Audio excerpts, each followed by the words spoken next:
రెండవ దినవృత్తాంతాలు 14వ అధ్యాయము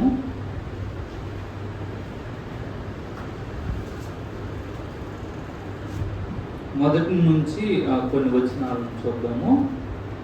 రెండవ దినవృత్తాంతాలు 14వ అధ్యాయము మొదటి నుంచి. అబియా తన పితరులతో కూడా నిద్రింపగా జనులు అతనిని దావీదు పట్టణమందు బాధిపెట్టిరి. అతనికి బదులుగా అతని కుమారుడైన ఆస రాజాయను. ఇతని దినములలో దేశము 10 సంవత్సరములు నెమ్మది పొందేవు. ఆస యొక్క నాన్నగారు అబియా జీవితంలో ఒక సంఘటన జరిగింది. 13వ అధ్యాయంలో మనం చూస్తాము. అబియా సైన్యం 4 లక్షల మంది, 3వ వచనంలో 4 లక్షల మంది ఉంటే యెరోబాము అతని మీదకి 8 లక్షల మంది సైన్యంతో యుద్ధానికి వచ్చారు. యుద్ధానికి వచ్చినప్పుడు యుద్ధానికైతే వెళ్ళిపోయాడు అబియా. కానీ యుద్ధంలో మనం 14వ వచనం చూసినప్పుడు యోధావారు తిరిగి చూచి యోధులు తమకు ముందును వెనుకను ఉన్నట్టు తెలుసుకుని యెహోవాకు ప్రార్థన చేసిరి. యాజకులు బోరలు ఊపిరి. అప్పుడు యోధావారు ఆర్పాటించినప్పుడు యెరోబోమును ఇశ్రాయేలులందరూ అబియా ఎదురున్న యోధావారి ఎదురును నిలవకున్నట్లు దేవుడు వారిని మొత్తినందున ఇశ్రాయేలు వారు యోధావారి ఎదురు నుండి పారిపోయి దేవుడు వారిని యోధావారి చేతికి అప్పగించినందున 5 లక్షల మందిని ఇశ్రాయేలీల్ని యోధావారు సంహరించారు. 4 లక్షల మంది 8 లక్షల మందితో యుద్ధానికి వెళ్ళి 8 లక్షల మందిలో 5 లక్షల మందిని సంహరించారు. ఎందువలనంటే ఒకే ఒక కారణము, వాళ్ళు యుద్ధం మధ్యలో ప్రార్థన చేశారు. ఇటు చూస్తే మొత్తం ఇశ్రాయేలీలు ఉన్నారు, మనం గెలవలేమని అర్థమయ్యి దేవ మమ్మల్ని కాపాడని ప్రార్థన చేస్తే దేవుడేమో వారిని కాపాడారు. బహుశా ఆశ ఈ సంఘటన చూసి ఉంటాడు. చూసి దేవుని మీద ఒక బలమైన నమ్మిక తన హృదయంలో కలిగింది. ఇప్పుడు ఆశ జీవితంలో మొదటి 10 సంవత్సరాలు ప్రశాంతంగా గడిచిపోయింది. ఎటువంటి యుద్ధాలు లేవు, నెమ్మదిగా వెళ్ళిపోయింది. 10 సంవత్సరాల తరువాత అక్కడ 2వ వచనంలో ఆశ తన దేవుడైన యెహోవా దృష్టికి అనుకూలముగాను యథార్థముగాను నడిచిన వాడే. ఫస్ట్ 10 years కూడా ఆశ దేవునికి యథార్థంగా నడిచారు అంట, అనుకూలంగా నడిచారు. ఆ యొక్క అన్ని దేవత బలిపీఠాలని పారద్రోలి ఉన్నత స్థలాలని అన్నిటిని కొట్టివేసి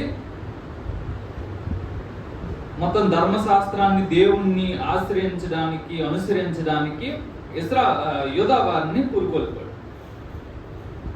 ఆశ జీవితంలో ఒక యుద్ధం వచ్చింది ఆఫ్టర్ 10 years. అప్పుడు ఆశ సైన్యము 3 లక్షల మంది యోధావారు డాళ్ళు ఈట్లను పట్టుకుని ఉన్న వాళ్ళు కేడములు ధరించి 8వ వచనం విల్లువేయు 2,80,000 మంది, మొత్తము 5,80,000 మంది సైన్యము ఆశాకు ఉన్నారు. అయితే వీళ్ళ మీదకి కూషీయుడు యుద్ధానికి వచ్చారు. ఎవరు? జరాహు. ఎంతమందితో వచ్చారంట? 1,000 సైన్యమును 300 రథములను కూర్చుకొని బయలుదేరి వచ్చారు. 1,000 అంటే 10 లక్షలు. 5,80,000 మందికి 10 లక్షల అంటే ఆల్మోస్ట్ డబల్ సైన్యంతో వచ్చారు. యుద్ధానికి అయితే బయలుదేరారు.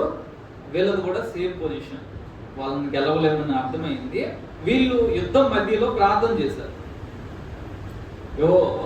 ఆశ చేసిన విలువైన ప్రార్థన 11వ వచనంలో ఆశ తన దేవుడైన యెహోవాకు మొరపెట్టి, యెహోవా, విస్తారమైన సైన్యము చేతిలో ఓడిపోకుండా బలము లేని వారికి సహాయం చేయుటకు నీకన్నా ఎవరునూ లేరు. మా దేవా యెహోవా, మాకు సహాయం చేయము, నిన్నే నమ్ముకుని ఉన్నాము. నీ నామమును బట్టియే ఈ సైన్యమును ఎదిరించుటకు బయలుదేరి ఉన్నాము.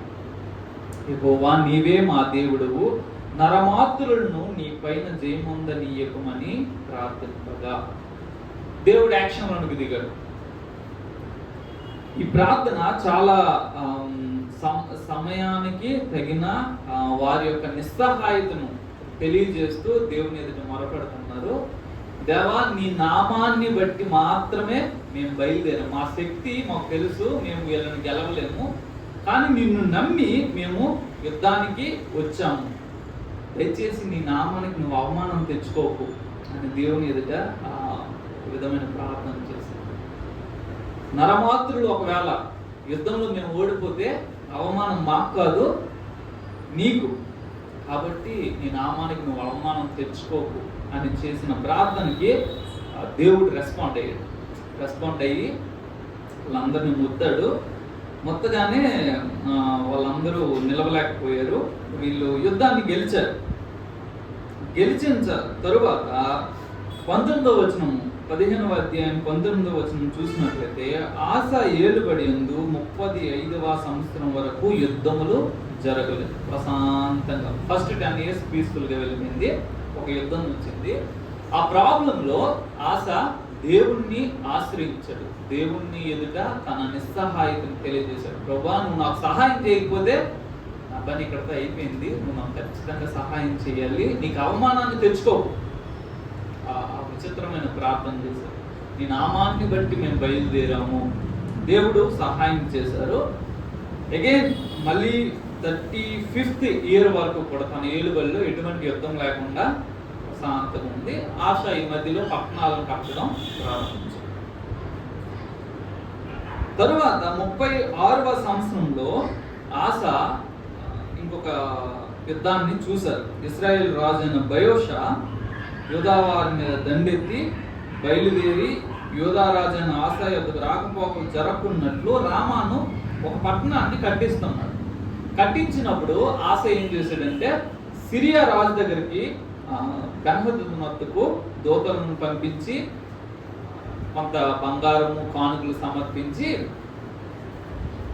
నీకు బయోషతో సంధి ఉంది కదా, దాన్ని భగ్నం చెయ్యు, ఇట్లా బయోష నా మీద యుద్ధానికి వస్తున్నాడు, రామ పట్టణాన్ని కట్టిస్తున్నాడు, సో అది కట్టించకుండా నువ్వు బయోషతో కాన్వెంట్ని బ్రేక్ చేస్తే తను నా ఎదురు నుంచి వెళ్ళిపోతారని అంటే తను వస్తారు. బెన్హదదు వచ్చి యుద్ధం చేస్తాడు. అటువైపు ఈ పట్టణం కట్టడం ఆపేసి బయోష వెళ్తారు. ఈ రామపట్నం రాళ్ళని తెచ్చి వీళ్ళు ఇంకో పట్టణాలు కట్టుకుంటారు. అయితే దేవుడు దీన్ని చాలా సీరియస్గా తీసుకున్నారు. క్యాజువల్గా చూస్తే నా మీదకి ఒకరు యుద్ధానికి వచ్చాడు, నేను ఇంకొకరి హెల్ప్ తీసుకొని అది అక్కడితో అయిపోయింది. కానీ దేవుడు దాన్ని వదలలేదు. ఒక దీర్ఘదర్శిని పంపించారు. ఒక మాట అంటున్నారు 16 ఆ కాలం ముందు దీర్ఘదర్శి అయిన హనని యూదారాజు అయిన ఆశ యొద్దకు వచ్చి అతనితో ఎలాగ ప్రకటించాడు, నీవు నీ దేవుడైన యెహోవాను నమ్ముకొనగా సిరియా రాజును నమ్ముకుంటే సిరియా రాజు యొక్క సైన్యం నీ వశం నుండి తప్పించుకో. బహు విస్తారమైన రథములను గుర్రపు రౌతులను గల కూషీయులను లూబీయులను గొప్ప దండై వచ్చిరు కదా, అయినను నీవు యెహోవాను నమ్ముకొనినందున ఆయన వారిని నీ చేతికి అప్పగించు. పాస్ట్లో ఆశ నీ జీవితంలో ఒక పెద్ద శ్రమ వచ్చింది. ఆ శ్రమ మధ్యలో నువ్వు నీ దేవుణ్ణి ఆశ్రయించావు, నీ దేవుణ్ణి నమ్ముకున్నావు, నీ దేవుడు నీకు సహాయం చేశావు. అయితే కొన్ని సంవత్సరాల తర్వాత ఇంకొక శ్రమ వచ్చినప్పుడు నువ్వు అదే యథార్థమైన హృదయాన్ని దేవుని ఎదుట చూపించలేదు. నువ్వు మనుషుల్ని ఆశ్రయించావు. కాబట్టి నేను నీ మీదకి యుద్ధాన్ని పంపుతున్నాను అని చెప్తారు. తరువాత ఆశకి 39వ సంవత్సరంలో కాళ్ళలో జబ్బు పుట్టింది. 12వ వచనం. ఆశ తన ఏలుబడి యందు 39వ సంవత్సరం పాదములో జబ్బు పుట్టి తాను బహుబాధపడినను దాని విషయంలో అతడు యెహోవా యొద్ద విచారణ చేయక వైద్యులను పట్టుకున్నాను. 41వ సంవత్సరమున దేవుడు ఎట్లాంటి వ్యక్తి అనేది బైబిల్ గ్రంథం హిస్టరీని చదివినప్పుడు తెలుస్తుంది. ఆయన ఎప్పుడు కూడా హృదయాలను పరిశోధన చేస్తూ ఉంటాడు. ఈ వ్యక్తి ఇలాంటి పరిస్థితిలో ఎలాంటి వైఖరిని కలిగి ఉన్నాడు అన్నది he will test and see. ఇప్పుడు బండి వెళ్తా ఉంది, ఆ వెళ్ళని అని ఊరుకోడు. అప్పుడప్పుడు మన జీవితంలోనికి కొన్ని యుద్ధాలను, పోరాటాలను అలౌ చేస్తారు.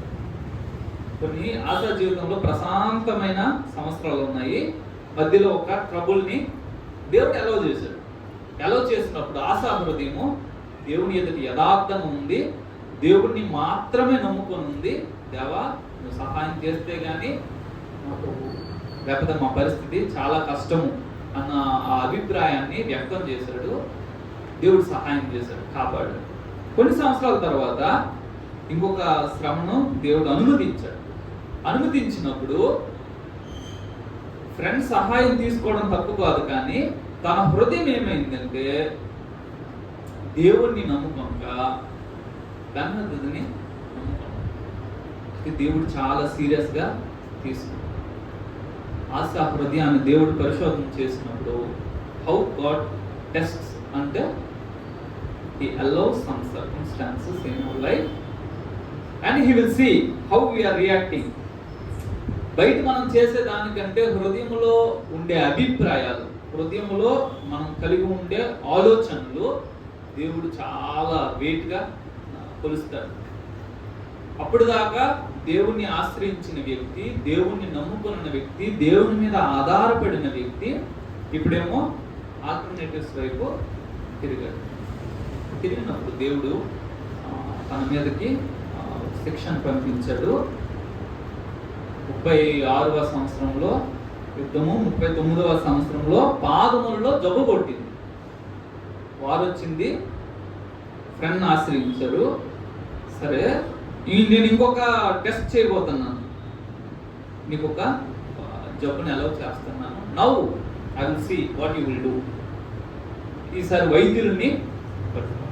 ఎందుకు నాకు ఈ శ్రమ వచ్చింది, ఎందుకు నా జీవితంలో ఈ అనారోగ్యం, ఈ కష్టాన్ని దేవుడు అనుమతించాడు అని దేవుని దగ్గర విచారణ చేయడానికి వెళ్లకుండా వైద్యుల్ని పట్టుకున్నాడు. వైద్యం దేవుడిచ్చింది, వైద్యం చేయించుకోకూడదు అని అన్నట్లేదు. కానీ మనకు ఒక అనారోగ్యము దేవుడు అలౌ చేస్తే కానీ రాదు. అది మనం క్రైస్తవులంగా నమ్మాలి. Without God's permission no sickness will touch us. ఒక అనారోగ్యం మన జీవితంలోకి వచ్చిందంటే we can take medicine, కానీ first we have to go to God. ప్రభువా, నా జీవితంలో ఈ సమస్య వచ్చింది, నాకు ఈ అనారోగ్యం వచ్చింది, ఈ కష్టం వచ్చింది, ఎందుకు వచ్చింది, నువ్వు ఏ కారణం చేత దీన్ని అనుమతించావు, నాకు సహాయం చేయ ప్రభువా అని ఆయన పాదాల దగ్గరికి వెళ్తే God will show some way. అయితే ఆశ చేసింది, యుద్ధం వచ్చినప్పుడు ఫ్రెండ్ని పట్టుకున్నాడు, కానుకలు ఇచ్చి ఇంకొక రాజుని తెచ్చుకున్నాడు. అనారోగ్యం వచ్చినప్పుడు వైద్యుని తెచ్చుకున్నాడు. God is seeing his heart. ఇంతవరకు చాలా నమ్మకంగా, యథార్థంగా ప్రవర్తించాడు, దేవుని కొరకు రోషంగా ప్రవర్తించాడు. యాజ్ డేస్ గో, తన జీవితంలో సంవత్సరాలు గడిచినప్పుడు ఫస్ట్ 10 years, 35 years మనసు మారిపోయాడు. ఎందుకనంటే ఆశ చాలా వృద్ధి చెందాడు. ఎందుకనంటే ఆశ చాలా కళ్ళ సొమ్ముని పట్టుకున్నాడు. బహుశా ఫస్ట్లో తన దగ్గర అంత డబ్బు లేదు ఎదుటి వ్యక్తిని తెచ్చుకొని యుద్ధానికి వెళ్ళడానికి. కానీ ఎప్పుడైతే ఆ యొక్క ఎవరు కూషీల మీద గెలిచారో చాలా కలసమును పట్టుకున్నారు. ఈసారి ఫ్రెండ్ని తెచ్చుకున్నారు, చాలా డబ్బు ఉంది, వైద్యుల్ని తెచ్చుకున్నారు. దేవుడు హృదయాన్ని చూస్తాడు. దేవుడు మన కష్టమైన పరిస్థితులు, మన అందరి జీవితంలో ఏదో ఒక శ్రమ, ఇబ్బంది ఖచ్చితంగా ఉంటుంది. ఆ శ్రమ, ఇబ్బందిలో మన హృదయము ఏ విధంగా ఉంది, లేకపోతే మన హృదయము ఎవరిని ఆశ్రయిస్తుంది, మన హృదయంలో ఉన్న నమ్మిక ఏ విధంగా ఉన్నదన్నది దేవుడు చూస్తాడు. ఆశ నిలబడలేదు.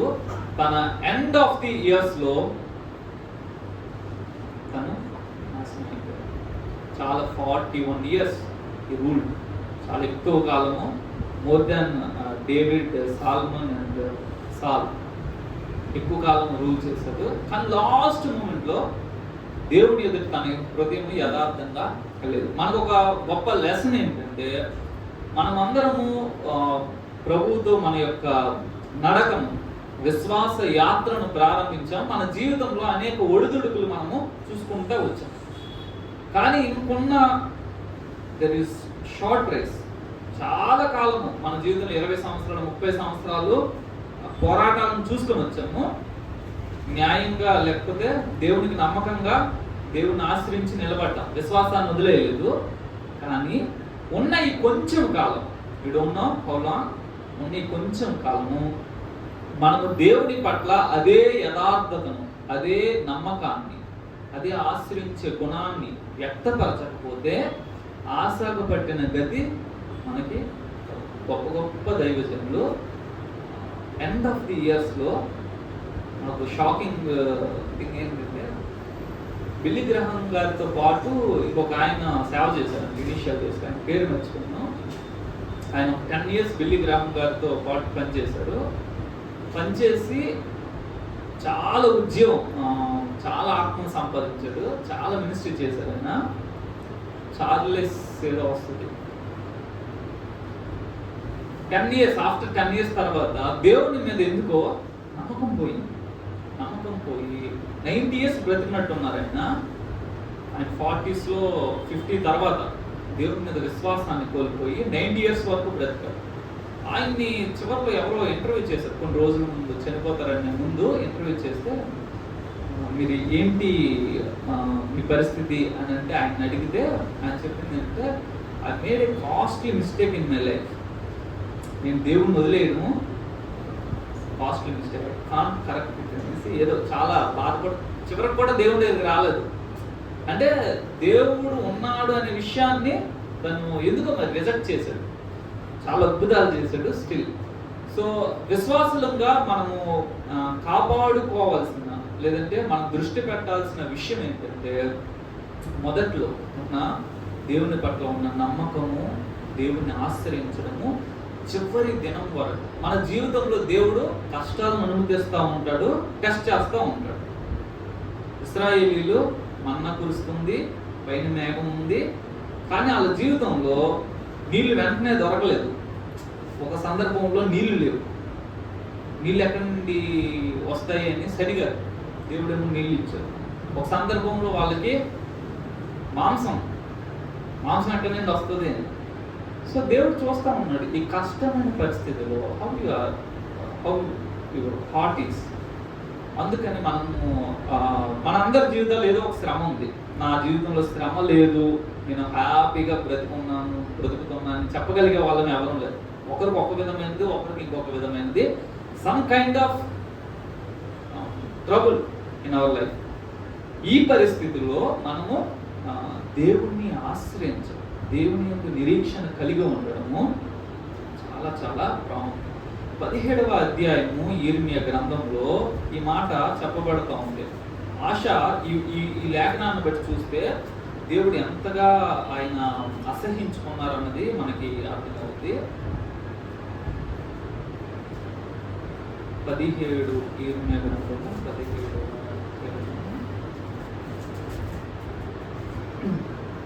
5వ వచనం నుంచి, యెహోవా ఎలాగూ సెలవిచ్చుచున్నాడు, నరులను ఆశ్రయించి శరీరులను తనకు ఆధారముగా చేసుకొనుచు తన హృదయము యెహోవా మీద నుండి తొలగించుకునివాడు శాపగ్రస్తుడు. వాడు ఎడారిలోని అరూహ వృక్షము వలె నుండును, మేలు వచ్చినప్పుడు అది వానికి కనబడదు. వాడు అడవులు కారణ్యాల యందును నిర్జనమైన చవిటి భూమి యందును నివసించడు. యెహోవాను నమ్ముకుని వాడు ధన్యుడు, యెహోవానికి ఆశ్రయముగా.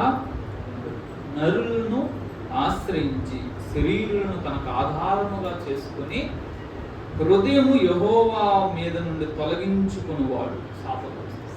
పై రెండు చేయడం తప్పు కాదు, నరులను ఆశ్రయించడము తప్పు కాదు, శరీరులను కొన్నిసార్లు ఆధారంగా చేసుకోవడం తప్పు కాదు. కానీ హృదయము దేవుని మీద నుంచి తొలగిపోవడము, వీళ్ళు నాకున్నారు అనే ధైర్యంతో హృదయం దేవుని మీద నుండి తొలగిపోవడము చాలా దేవుడు శాపగ్రస్తుడిని పిలుస్తున్నాడు.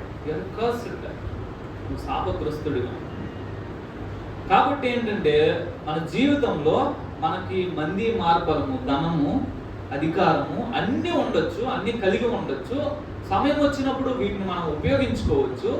కానీ మన హృదయం ఎప్పుడూ కూడా దేవుణ్ణి ఆధారము చేసుకుంటూ, దేవుణ్ణి ఆశ్రయిస్తూ సాగాలి. అది లేకపోతే మనము దేవుడు ఆమోసు గ్రంథంలో ఈ మాట చెప్తా ఉన్నారు. 5వ అధ్యాయంలో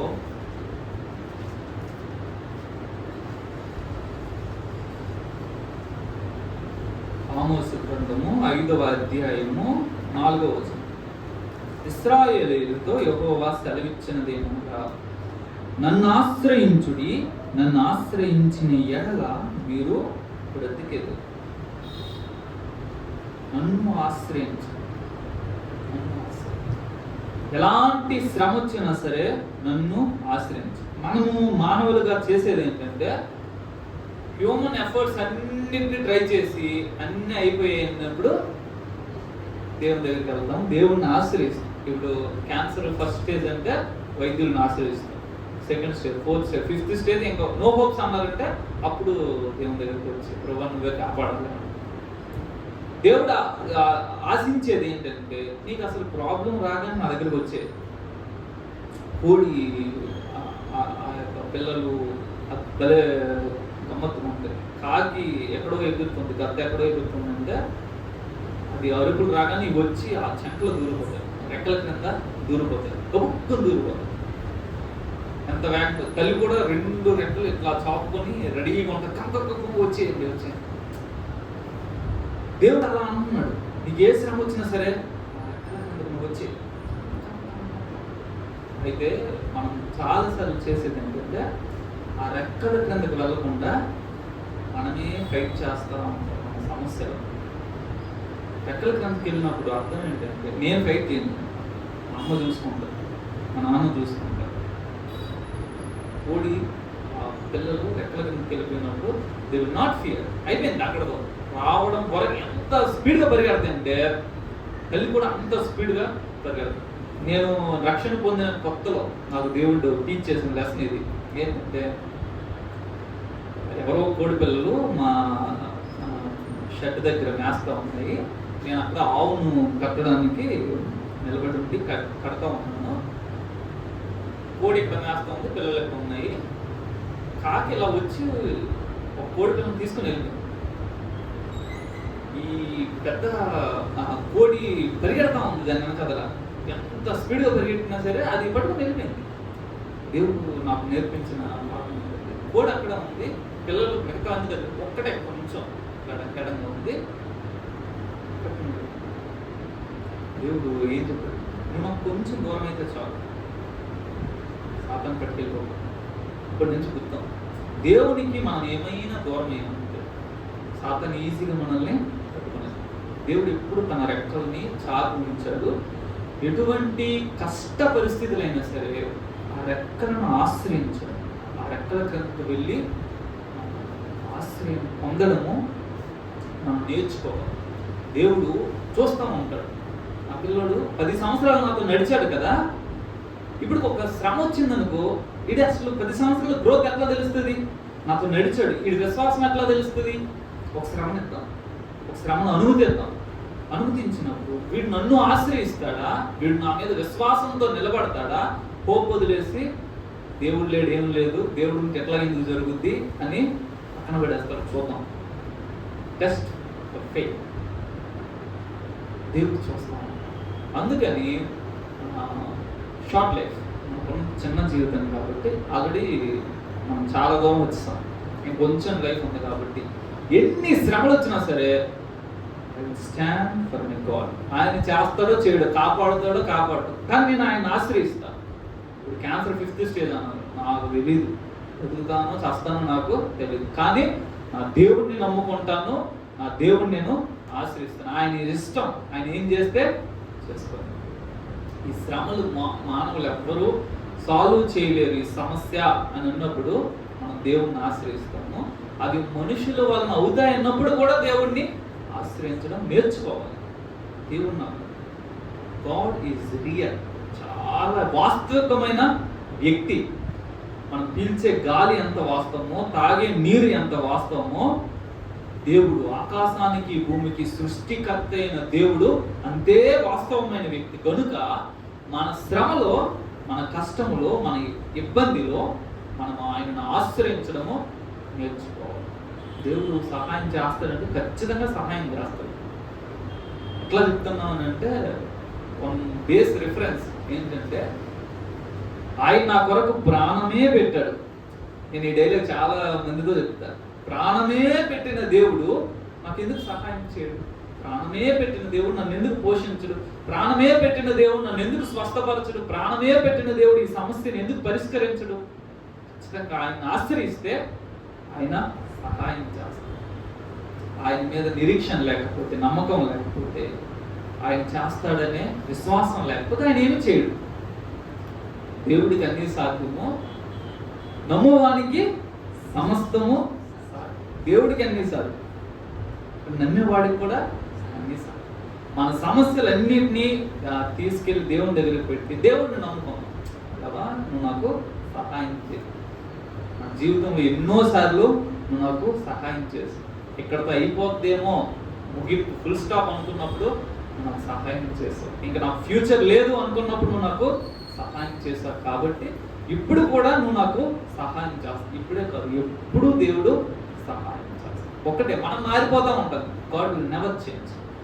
మనము మన స్థాయి పెరిగే కొద్దీ, మన బ్యాక్గ్రౌండ్ పెరిగే కొద్దీ దేవునితో వ్యవహరించే విధానంలో మనం మారిపోతాం. కానీ మన పట్ల అదే దేవుడు అదే హృదయముతో వెయిట్ చేస్తూ ఉంటాడు. నా కొడుకు, నా కూతురు నా దగ్గరికి ఈ సమస్యలో వస్తారా, నేను వారికి సహాయం చేయడానికి రండి నన్ను ఆశ్రయించండి అని కోడి తన పిల్లల్ని పిలుస్తున్నట్లుగా నా దగ్గరికి వచ్చి నన్ను ఆశ్రయంగా చేసుకోండి.